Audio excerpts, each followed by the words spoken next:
Welcome guys, and in this video I want to show you how you can change your time and date on PSP. So let's get started.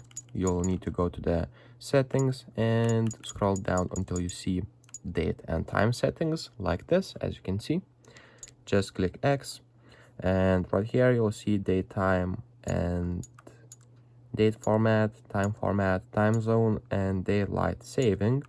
So for the time zone, select the right one. As you can see, select the proper time zone. So I'm going to select this one. And for the time format, you'll need to select 12-hour clock or 24-hour clock. So I'll select 24-hour clock. And for date and format, you'll need to select this one. And date and time you can set manually or via internet. So select one of those, but I will select manually.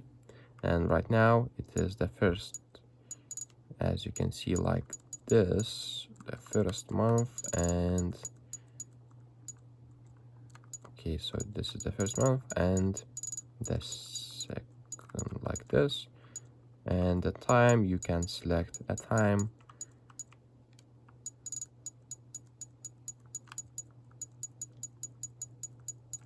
like this.